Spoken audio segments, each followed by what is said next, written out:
from those major rivers. Okay. So good.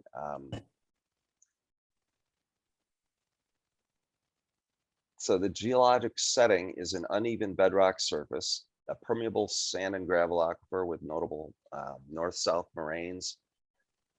There's some patchy fine-grained sediments. Some of those are associated with tunnel channels. There is some silt and clay. There's one tunnel channel at Long and Plainfield Lakes, but it's important to note that all three lakes are in direct contact with groundwater.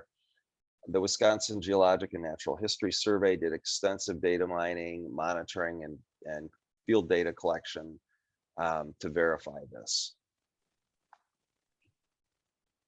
So our main challenge was to distinguish the impacts from irrigation from the impacts from weather and climate variability.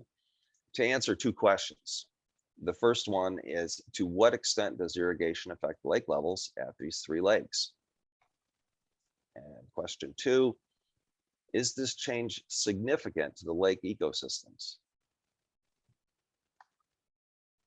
So we started with our understanding of seepage lake hydrology, and then collected lots of field data on the lakes and their hydrogeologic setting. These data were used in a ModFlow groundwater flow model to evaluate the impact of irrigation by running different scenarios to answer our first question. Next, we evaluated how these changes in lake levels would affect the lakes and determined whether the change is significant. I'll talk about each of these steps here. So irrigation scenarios were used to separate the effects of weather from those of irrigation. All used the same 38-year period of precipitation and temperature and changed land use and pumping. So in the no irrigation scenario, we replaced irrigated agriculture with a mix of forests, grassland, non-irrigated ag, and wetland land uses. This answered the question of how much lake levels would vary due to weather alone without irrigation. The current irrigation scenario was based on 2018 land uses and pumping. The difference between this scenario and the no irrigation scenario is the reduction in lake levels that can be attributed to existing irrigation. And finally, the potential irrigated agriculture scenario was based on our best estimate of how much land could plausibly be converted to irrigated ag. It involved a lot of guesswork, but satisfied the statute's requirement to look at potential future pumping.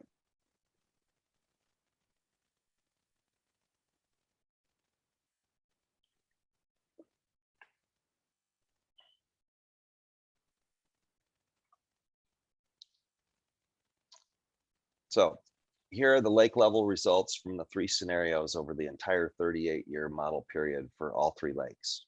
Time is on the x-axis, lake levels on the y-axis.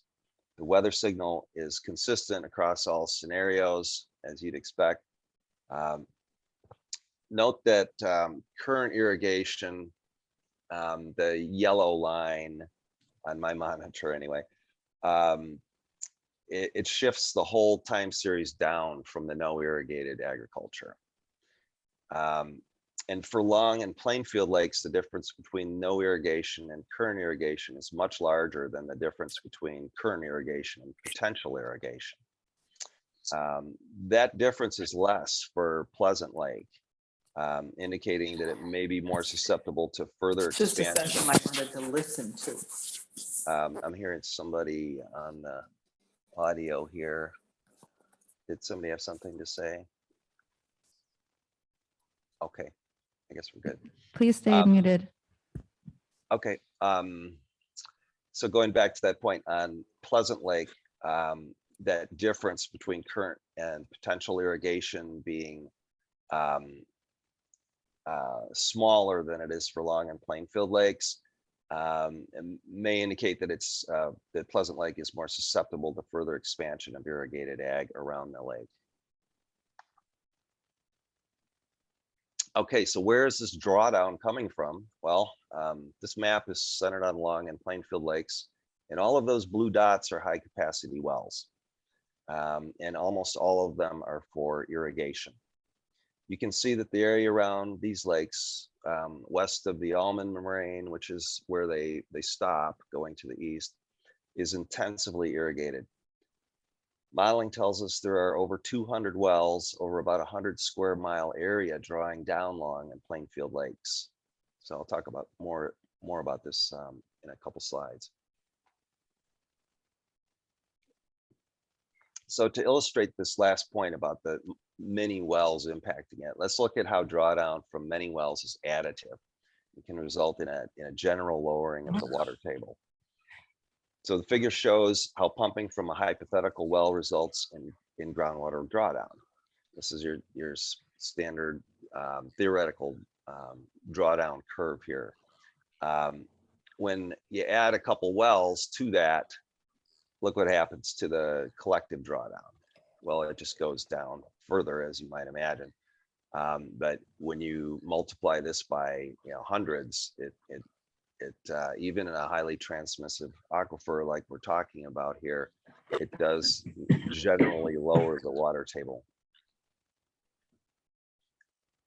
Okay, our second question was, are the differences in lake levels significant to the lake ecosystems? For each lake, we considered 4 categories of impact: human uses, fish, aquatic plants, and water chemistry. Each category had several different indicators that were specific to each lake, like boating, impairment, fish habitat, plant distribution. The number of indicators in each category is shown for each lake here. So you can see it was done differently for each lake based on the characteristics of those lakes. And an important concept that study highlighted is that lake level variability is important to the health of the lake ecosystem. For example, high lake levels clear back upland vegetation, and low lake levels allow beach plants to germinate. So we considered the full range of lake levels, and that's all detailed in the lake evaluation report, but it's tough to talk about in 20 minutes. So here we'll just look at average levels for the entire 38-year period.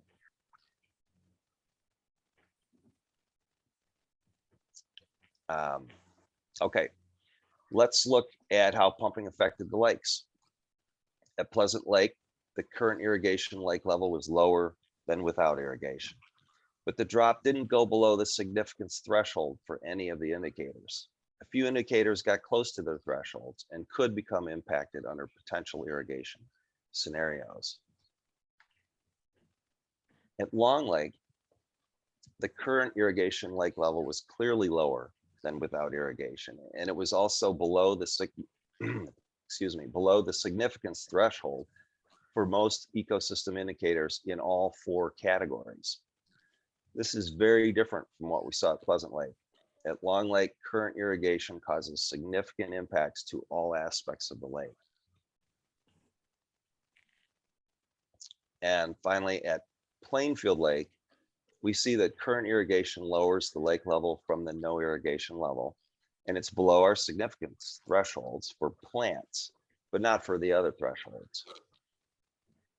The change generally shifts Plainfield Lake towards the wetland side of the aquatic plant continuum. So Plainfield Lake is significantly impacted in terms of plants. This table summarizes our significant impact findings by comparing lake level reduction thresholds with the modeled reductions from current and potential irrigation. Keep in mind that the thresholds are for the most sensitive indicator at median lake levels. Pleasant Lake at median lake levels can drop another foot before shifting to an impacted state. If starting from low levels, impacts could be seen with lesser drops. Long Lake is impacted and would have to rise by almost 3 feet to meet all significant thresholds. Plainfield Lake is impacted and would have to rise by 1.7 feet to meet all significance thresholds.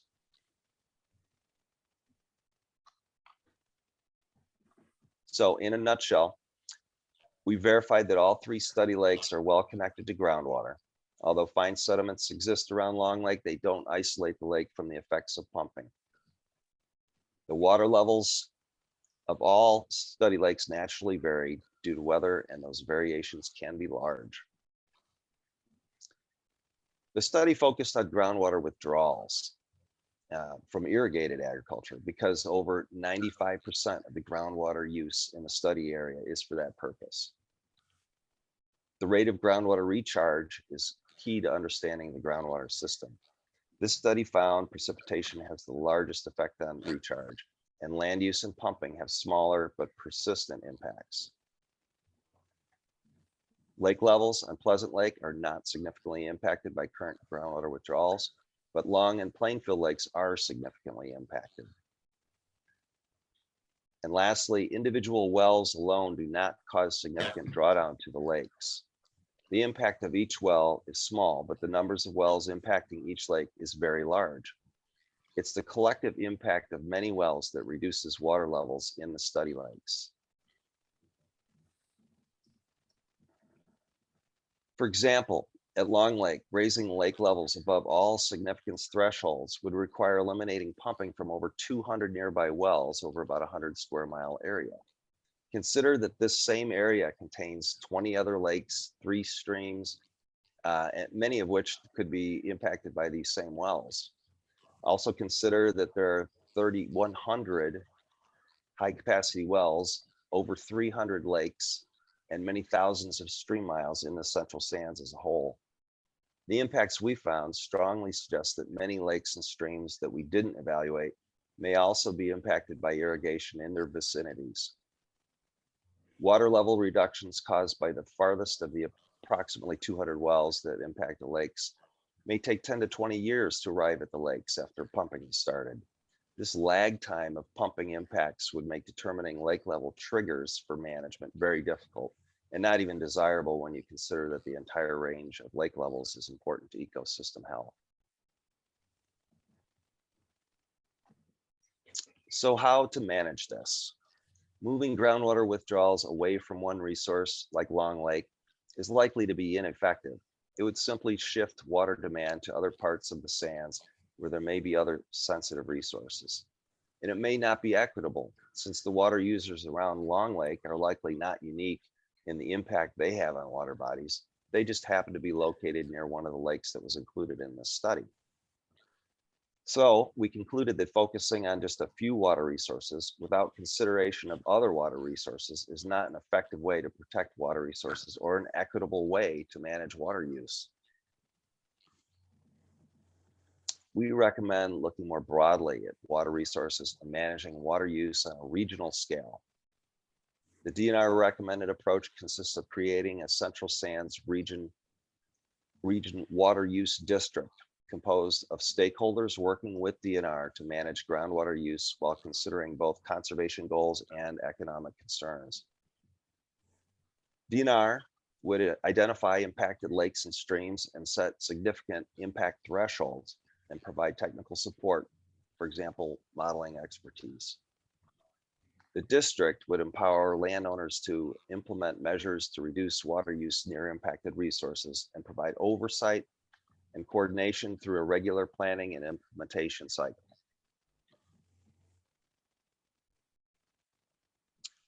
Potential management mechanisms include totalizing flow meters for more accurate reporting, voluntary reductions, water allocations with water or irrigated land banking or water trading, reductions based on zones or distance from impacted resources, incentive structures for water conservation, such as irrigation scheduling, land retirement, and per property withdrawal limits.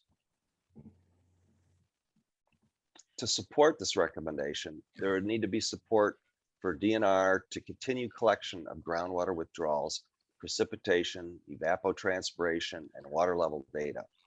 These data are fundamentally important in sustaining reliable groundwater flow models. Support research on collection and interpretation of recharge and evapotranspiration data. Evapotranspiration is the key to understanding groundwater recharge, and recharge is the key to understanding the water balance. Maintain and apply the groundwater flow model that we used in the study to other areas within the central stands. The model is a powerful tool. With a bit more support, we can apply it to any area within the central stands region, which is, like I said before, the most heavily impacted region in the state. And lastly, streamline the process we used in this study for setting ecological thresholds and significance targets for other lakes and streams.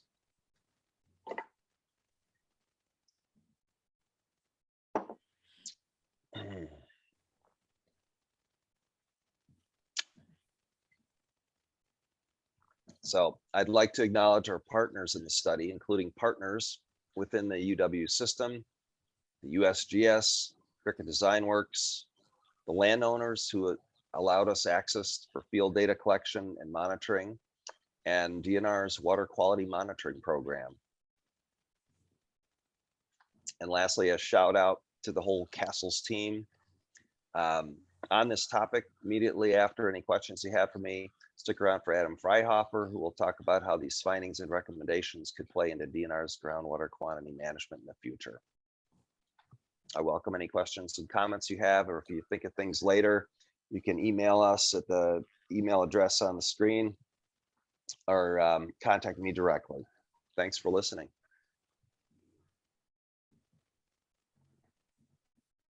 Thanks, Jeff. All right, so we have about 2 minutes for questions. I'll bring the mic to you if anyone in the room has any questions. And Micah, did you see anything online? I don't think I've seen anything come in. Okay, I've got one over here.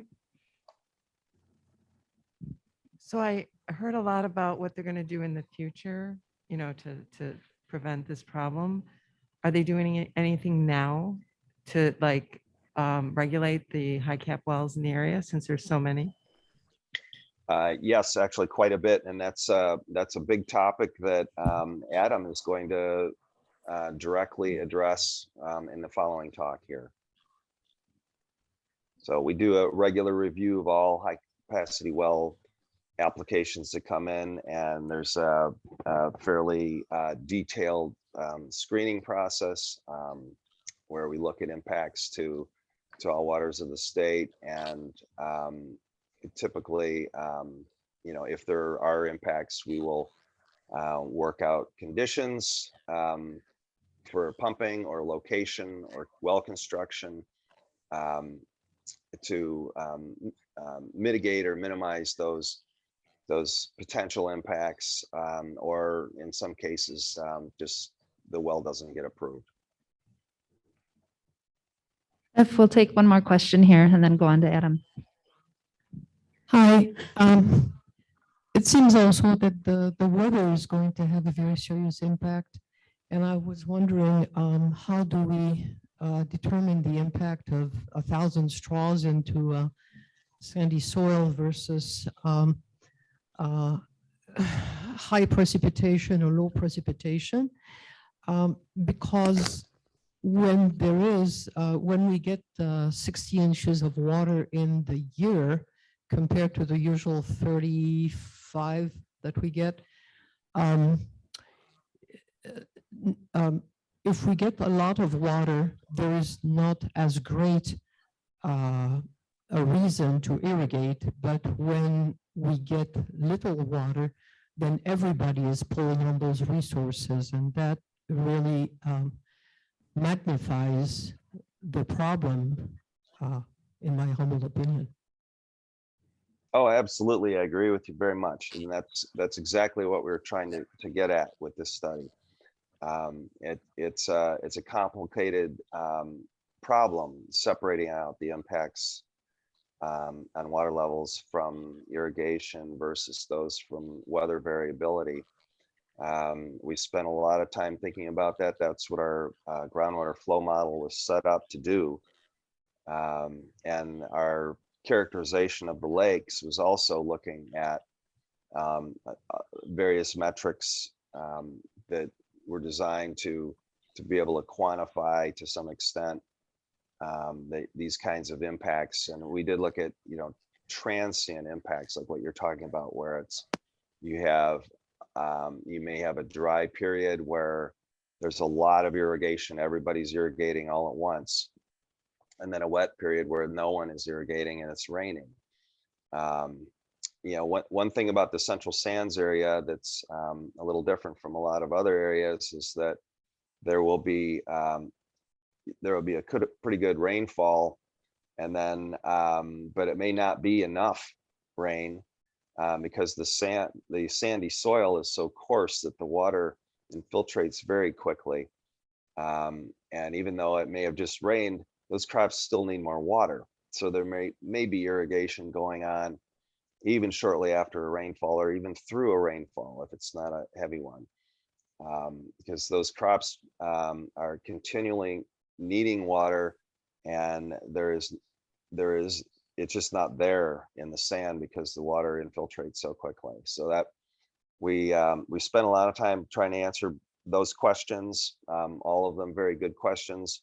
It's all spelled out in a lot of detail on the reports on our webpage. If you just go to the DNR website and then search for Central Sands study, Central Sands Lake study rather, you will find a lot of discussion and data and interpretation on that.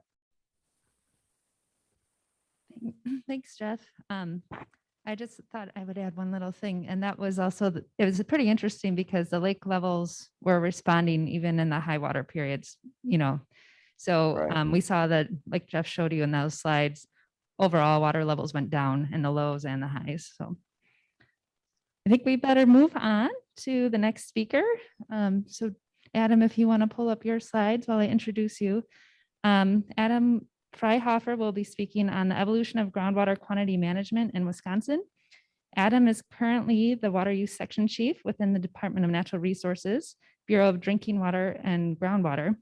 He oversees the implementation of Wisconsin's groundwater quantity program that involves the Great Lakes Compact, high capacity wells, surface water withdrawals, diversions, and water quantity monitoring. Go ahead, Adam. All right. Thank you so much, Katie. Good morning, everyone. 8:30 on a Thursday morning. Thanks for joining us. Jeff covered a project that took a lot of us at DNR and a lot of our partners, a big effort over the past 3-4 years to get done. Very specific to 3 lakes, but it had bigger implications in terms of our understanding. And so what I'm going to do today is bring it back to a higher level and talk a little bit about how DNR does its job with respect to water quantity, and then where might we go next. And at the end, I've got a release of a new product today, so I want to share that with you because it's really cool, and it's always nice to have something to share specifically on Wisconsin Water Week. So let's get going. When we think about water quantity, many people think about it, you think about it on a national scale, you think about Western water. They're running out of water out west. The bathtub around Lake Mead is growing, and that crisis is real. And with climate change and other variables, it's certainly not helping.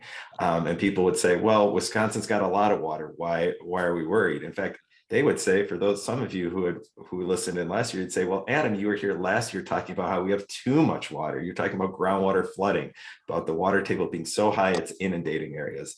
So I'm going to talk about how we look at it holistically and how that works.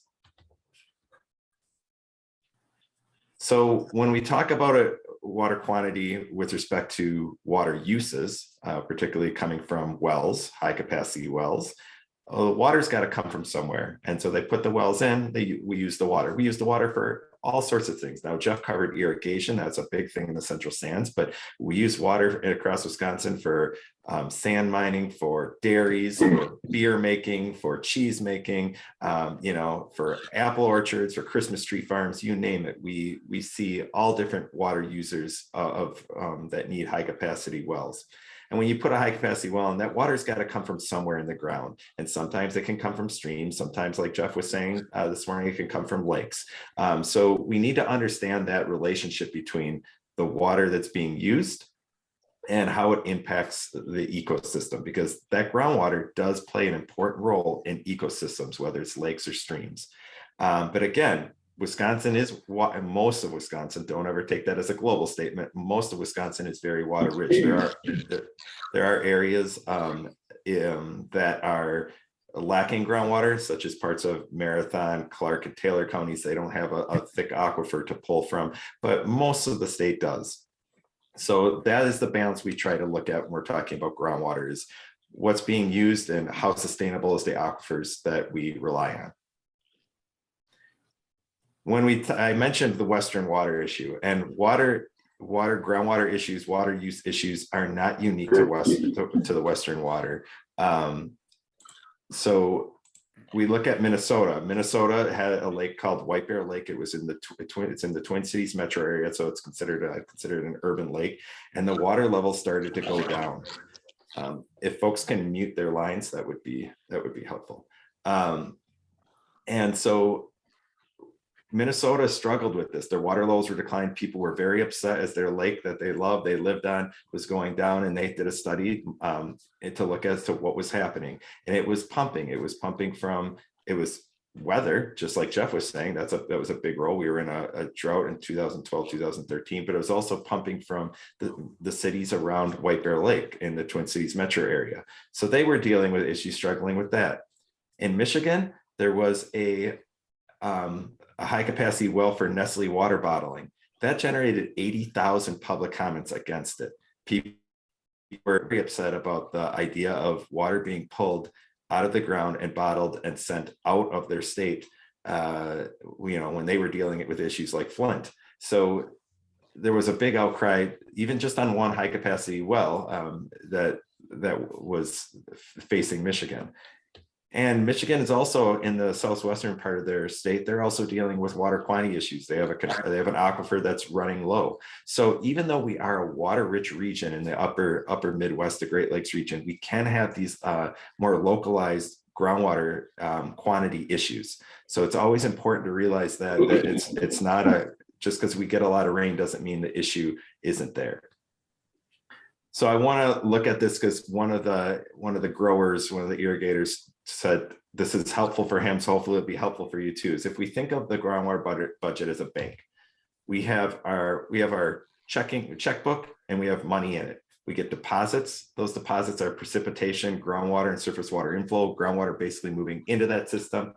And we have withdrawals, evaporation. The sun's evaporating water off. You have runoff. You have pumping. And you have groundwater and surface water outflow, so the water leaving the system. So those are your deposits and your withdrawals. And we can look at the balance of our checkbook using base flow, measurements of stream flow that's generated by predominantly groundwater, lake levels, groundwater levels. So we can look at all those things to say, how's our account doing? And so what I want to focus on a little bit today is pumping. And specifically high capacity wells. So that's what we regulate in Wisconsin. And we'll get this out of the way quick. What is a high cap well? Many of you know what it is, but a high cap well is a well, except for residential or fire protection wells. So wells that are used for that don't count. That together with all the wells on the same property have the capacity of more than 100,000 gallons per day. That's the pump capacity, not how much they're using, but how much they could withdraw, 70 gallons per minute. So if we look at this image on the bottom here, there's a yellow boundary, that's a property boundary, and there's wells in it. There's a 10 gallon per minute residential well, a 30 gallon per minute barn well, and a 40 gallon per minute barn well. Is this a high capacity property? Yes. It doesn't have one well that's 70 gallons per minute, but it has two that add up to 70. So you can have a lot of small wells that all add up together to a capacity of 70 gallons per minute, and it becomes a high capacity well property, and we regulate it. That residential well doesn't count. Now, oftentimes what we see is one larger well, like an 800 gallon per minute irrigation well, and that puts us over 70 gallons per minute pretty easy. But that's how we look at those properties. That's how what defines a high cap well. It's not that properties that aren't defined as high cap don't get regulated in some degree with respect to drilling the well and meeting code and things, but not to the level that a high capacity well does. And so if you want to drill a new well on this property, you'd have to come into the department and request approval to do that. We don't issue permits for high cap wells, we issue approvals. It's a little bit different, it's nuanced. And these high capacity wells have increased over time. This movie shows high capacity wells from the 1960s, and the green dots are irrigation, blue are water supply, orange industrial. You can see that growth through 2019. Obviously in the central part, but also other places, western Wisconsin, southern Wisconsin, southeastern Wisconsin has seen a lot of public water supply wells go in as their populations increase. So it's a statewide thing that's happening in terms of the increase and need for groundwater to support, like I said, municipal water supply, industry, irrigation for crops, dairy. Water is used for so many different things. Most recently, we've had the Wisconsin Supreme Court issuing a decision on our authority to look at these high capacity wells. How do we consider them in a regulatory manner? And as Jeff noted, we also were asked to complete, the legislature also asked us to complete a study on the 3 Central Sands lakes, referred to as the Central Sands Lake Study. So I'm going to cover a little bit about this. Wisconsin water quantity law has been a roller coaster in the last 10 years. We have seen more change than some states have seen in 100 years. What are those changes? I'm going to run through them pretty quick. From 1945 to 2004, when a high capacity well came in, we only looked at that well's impact on the nearby water supply well, the city well, the town well, a municipal water supply. So we only looked at that impact for a long time. In 2004, well, prior to 2004, there was a water bottler proposing to put in some wells in central Wisconsin, Perrier, and that drove a new law called Wisconsin Act 310, 2003 Wisconsin Act 310. And it said, not only are you looking at municipal wells, DNR, you're also going to look at any wells that are 1,200 feet from a trout stream or designated water, anything that might impact a 1 CFS spring or greater, and anything that will result, any pumping that will result in 95% water loss. Water loss, think of it as you're taking the water out and you're not putting it back in. That's a water bottler. So there's the water bottling thing. The water bottling is taking the water out and it's trucking it away. So that's what we did for a long time. And then we went into the courts, and the Wisconsin Supreme Court issued a decision on Lake Beulah near East Troy in southern Wisconsin. And they said, no, DNR, you have to look at all the waters of the state, impacts from these wells on all waters of the state, but it was only the wells on the high capacity property.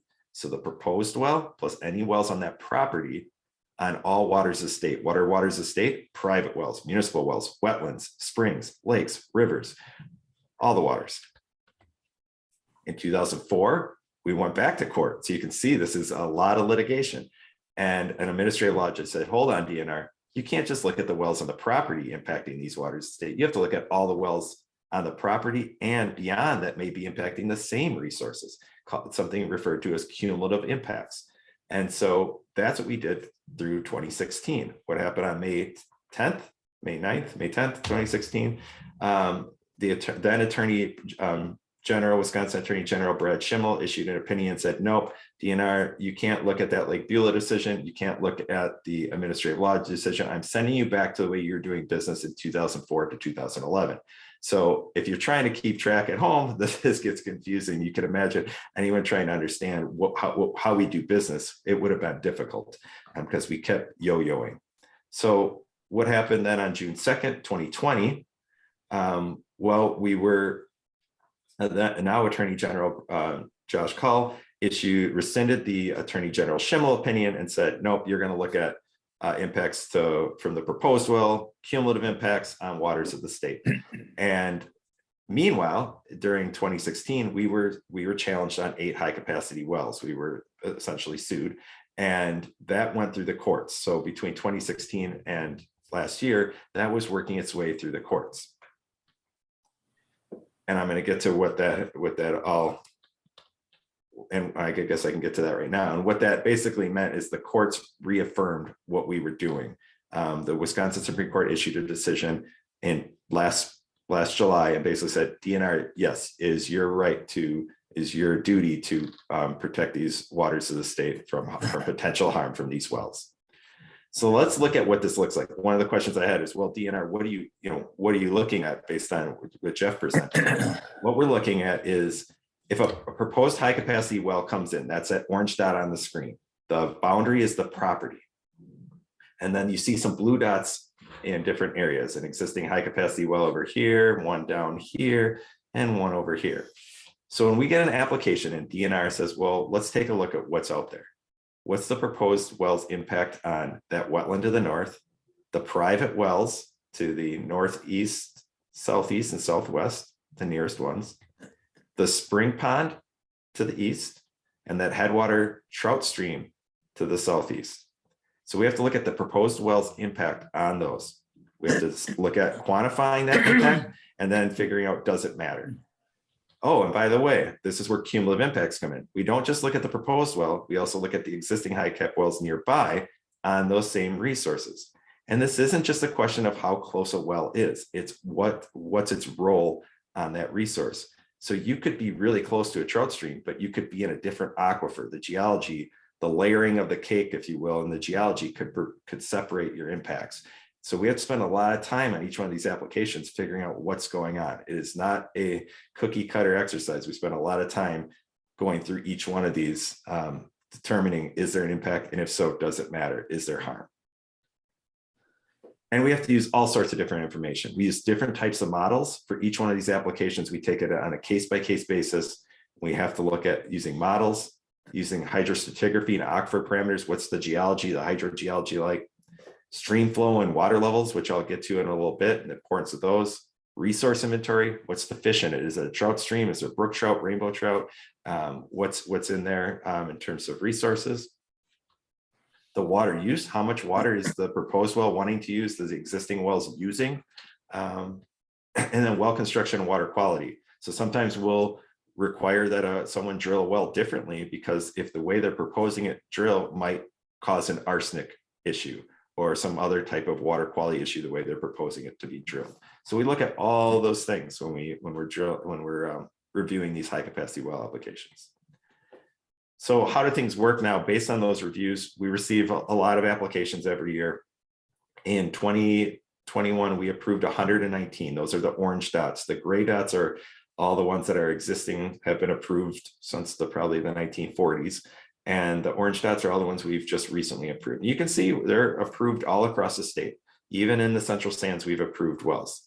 And again, we have to look at each one on a case-by-case basis on its own merits, looking at the facts of that application.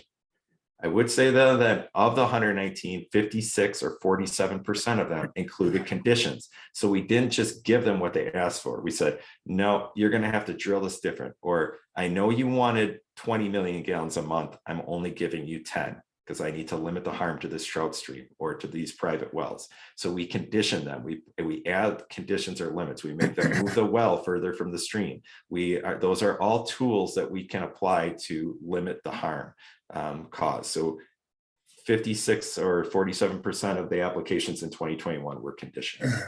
And that's a big change. And in the past, we didn't have the authority necessarily to do that. Well, where could we go from here? And that's the big groundwater quantity question. One that came up in Jeff's session is, well, what has to be done? Well, what we gave in the Central Sands Lake study was recommendations to the legislature. They didn't have to do anything with them, and they haven't so far. But as we go forward, what we see and what we've learned from Western water and water laws, no good oftentimes can come from court decisions. A lot of people didn't in the Western world didn't want the courts to be running it. They wanted it to be a local effort decided on by local people, the local stakeholders. And ultimately, that's where I think this will be better served, is if DNR can set some targets and say, this is what we have to aim for. This is the finish line with protecting these resources, and then turn it over to the stakeholders locally and say, okay, in each one of these areas, these are different sets of facts, different sets of issues in this area. What are we going to do within that area? Because each one's a little different. It's not a one size fits all. There's different, and what tools in the toolbox can you apply in each one of these areas to limit the impact? So these local management areas within this greater water district would be the recommendation we are thinking.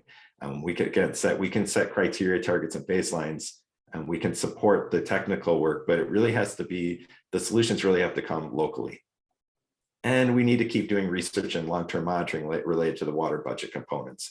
That becomes really important. And again, I'll cover why that's true. So that's where we sit right now. Are we moving towards that? Well, that's really up to the legislature and support from all the different stakeholders out there to do something more. I showed you, that yo-yo. As the manager of the water use section, I don't want myself or my team to have to go through more of a yo-yo, and I'm hoping we don't have to have more changes, but we do need something sustainable. And again, our recommendation to the legislature was trying to find a sustainable approach to managing water quantity. And that's really the aim. Yes, we are water rich, but not all the time. And those pumping impacts can have an impact. So we need to manage it for the times that it does. So let's go back to this budget, this checkbook analogy I had. I talked a little bit about the pumping side of it and how DNR regulates it and how we might manage it moving forward and how we manage it now, given that Supreme Court decision the last year. I want to talk a little bit about the balance. This becomes really important. A lot of you live on water resources, lake, stream, or river, and this balance question becomes, you might see it every single day, that change in water level. The DNR, along with our partners, we monitor a lot, not everything, but we monitor a lot from and when it comes to water quantity.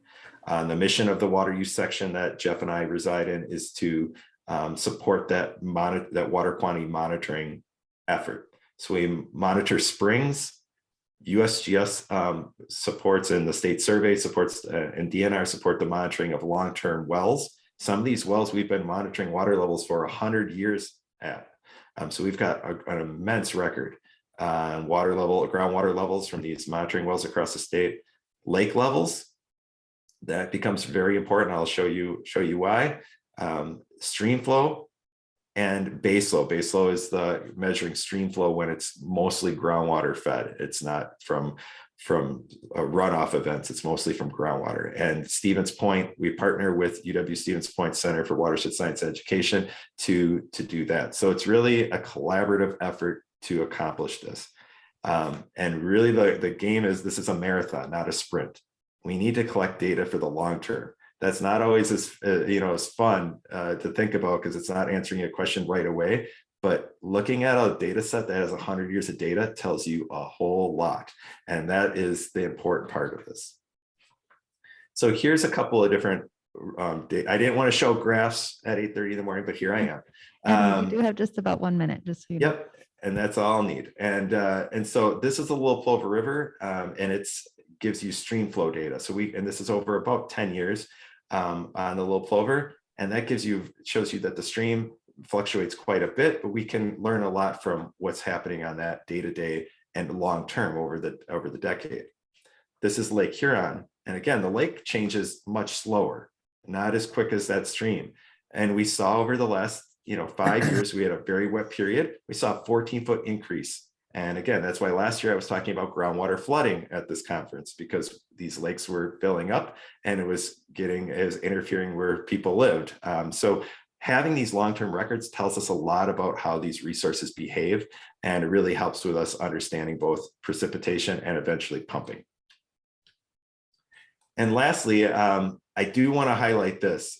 I just talked about all the monitoring data. We have released, as of this morning, it should be on our website sometime today, on the water use website, at what's called the StoryMap. And this highlights all the monitoring the DNR does on water quantity along with our partners. So it says working together to collect Wisconsin's water quantity data, the state survey, the USGS, UW Stevens Point, UW Eau Claire. We have so many different partners helping us collect this data. And so what we've done is we've put it all together, and it's visual. So if you want to see what a spring boil looks like, there's great videos on that. If you want to see the story of the well that's been in the basement of the Capitol for 100 years, there's a story on that. It's very visual. There's not, for me, I'm a visual guy. There's not a lot of narrative to it.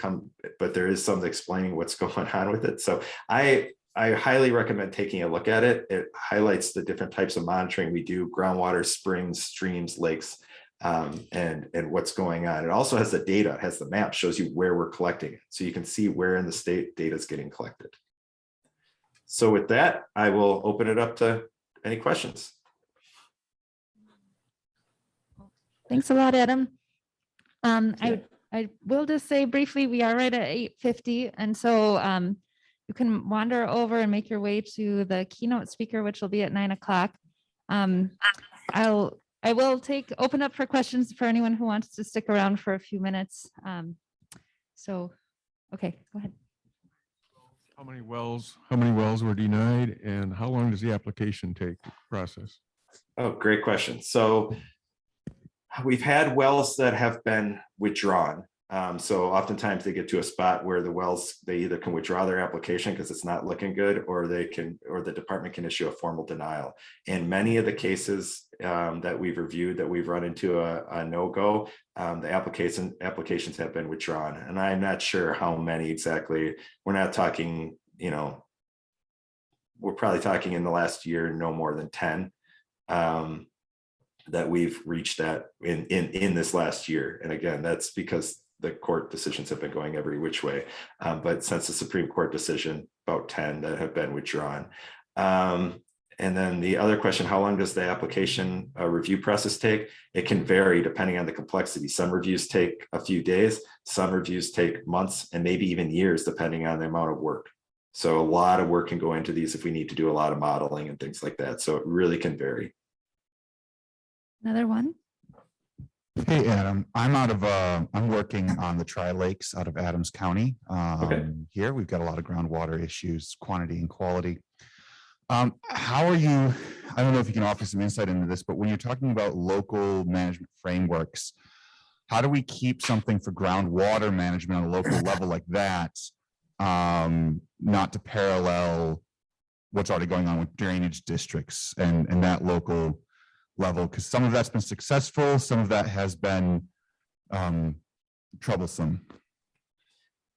Yeah, that's a good question. If you're trying to fix something and meanwhile there's another effort going on that's undermining that effort, it has to be a collaborative part. And that's where that water budget comes in. We have to look locally and say, well, what are the drivers in this water budget? What are the factors? If it's drainage ditches and high capacity wells, then we have to look at that. There needs to be the authority to do that, to take a look at things and not say we're telling people no, they can't use the water for whatever, but finding some way to have more tools in the toolbox to apply to handle situations when things start to get really dry. And precipitation and pumping are a double-edged sword. When it gets dry, of course, there's going to be more pumping. So I think that all has to be included in a solution. It can't just be one piece dealt with and the other's not acknowledged. There's still people interested here. We'll take one more and then we better close out so people can make it on time to the plenary. Sure. Thank you. And this dovetails with the question that somebody else had asked about how many high capacity wells were denied. And you pointed out it was about more or less 10. Against that, how many were requested compared to the number that were denied? Thank you. Oh, well, let's just look at 2021. Again, it's hard to look at that exactly because over the calendar year, things changed legally for us. But if in 2021, we probably received about, I don't know, I'm going to take a guess at this. We probably received about 130, 140 applications, maybe more. So we have a little bit of a backlog now, but we issued 100 and I think I said 119 decisions, and almost half of them were conditioned, and probably like I said, maybe 10 or so were withdrawn, which is more or less, it's not a formal denial, but basically the application is going away. So that gives you some context. We receive anywhere from 100 to 300 applications a year, depending on the year. So we haven't received as many in the last couple of years, thankfully, because we've had the Central Sands Lake study going on, but that's the trend we're looking at.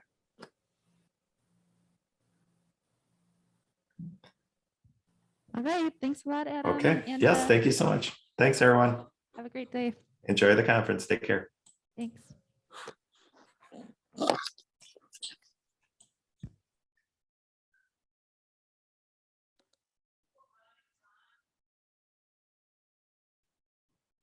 And thanks for all of you who joined online. I'm going to be closing out this meeting for this morning, and enjoy the plenary.